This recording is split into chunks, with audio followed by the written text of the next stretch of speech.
illum b'mod partikolari, illum lejla għandha takkumpanjana b'qawwa kbira espressjoni li jeħtieġ nozzu fil-qalb tagħna, nozzu sew f'qalbna.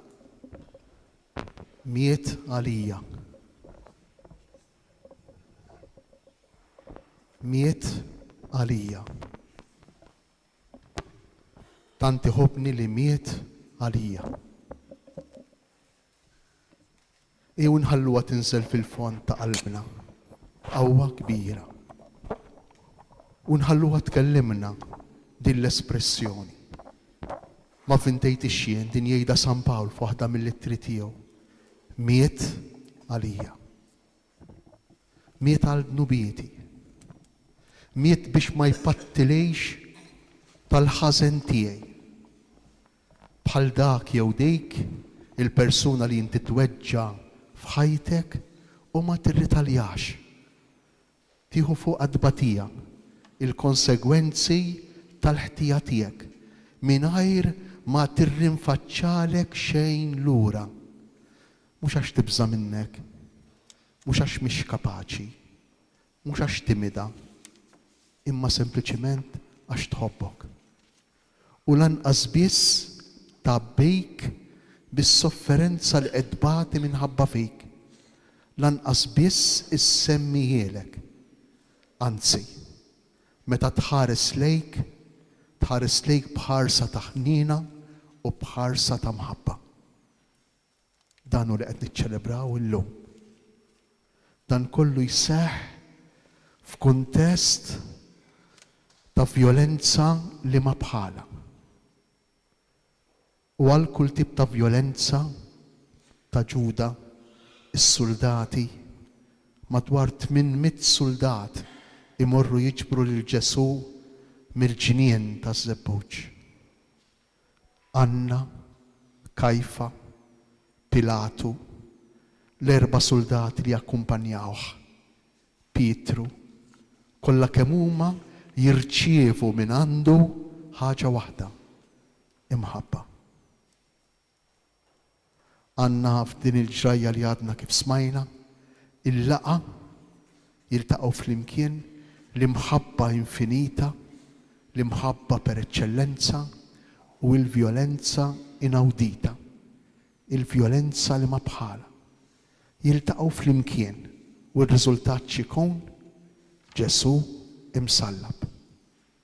U għalhekk illum aħna bħala Knisja niċċelebraw mewt. Xi ħaġa stramba, tiċċelebra mewt. Tifraħ minħabba f'mewt. Tantu hekk illi l-liturġija ssejħilha tifkira tal-mewt glorjuża ta' Ġesu.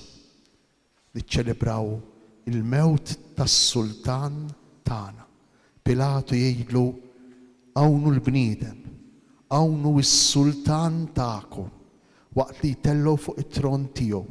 Dan hu l-bniedem ta' veru, dan hu s-sultan ta' veru. Min hu l-bniedem ta' veru? Min hu l-bniedem qawwi? Min hu l-bniedem f'saħħtu? Min hu l-bniedem matur? Hawn hu l-bniedem. Dak il-bniedem li kapaċi jieħu fuqu id-tbatija li tiġi mill-aggressività u mill-prepotenza tal-oħrajn u għax iħobb u biex iħobb ma jirrispondix lura. Kemm hu kbir il-mulej Alla tagħna, kemm hu kbir Ġesu, kemm għandna għalfejn inkunu kuntenti, ferħanin li aħna dixxipli ta' dan il-bniedem. Maħniex dixxipli aħna ta' sħaħar, maħniex dixxipli ta' nies artifiċjali u nies li huma superumani, imma dixxipli ta' bniedem ta' veru, bniedem matur.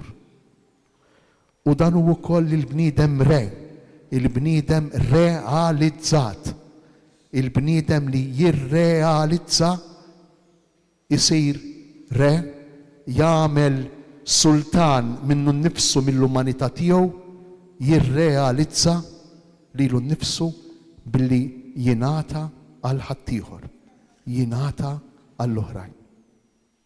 Jew nitolbu lill-mulej issa jmiss it-talbiet il-kbar tal-Knisja. Ejjew nitolbu lil Mulej f'dawn it-talbiet għad-dinja kollha. Hija aħbar tajba mhux għalija, mhux għalik jew għalina biss, imma għad-dinja kollha kemm hi. Għandha bżonn id-dinja tagħna bniedem bħal dan, bniedem li ġie biex jingħata kontinwament. Imbagħad aħna wkoll wara t-talbiet tal-Knisja u t-talbiet tagħna nagħmlu att ta' adorazzjoni tas-salib. Naduraw is-salib ta' Ġesu, naduraw dan l-istejl ta' ħajja, naduraw dan il-mod kif ngħixu. U allura f'dan il-mod, f'din l-imħabba infinita, tagħmel sens anki d-tbatija żgħira jew kbira tagħna. Id-tbatija żgħira jew kbira tagħna mhix għajr mezz biex aħna inħobbu, biex aħna ninataw. Is-salib tiegħek, is-salib tagħna, u dak il-post, dak il-mument fil-ħajja tagħna, fl-istorja tagħna fejn aħna maħniex fil-kontroll, fejn aħna ma nikkontrollawx. U r-reazzjoni tagħna tista' tkun jew disperazzjoni. Id-disprati għax ġratilna xi ħaġa li ma kellix tiġri f'ħajjitna. Jew inkella telqa' fiduċja f'idejn il-Missier, għottja tagħna nfusna, att ta' mħabba flimkien ma' dak ta' dan il-bniedem, ta' dan ir-Re, ta' dan Ġesu li ġie propju biex isalvani. Miet għalija, għalhekk miet għalija. Miet għalija għax dawwalli ħajti, idawwalli l-istorja tiegħi. Saħansitra ġabar u ta' sens anki l-ħtijiet tiegħi, lill-prepotenza tiegħi, lill-aggressività tiegħi, għax dawk inħarqu, infnew, intfew fl-imħabba infinita tiegħu.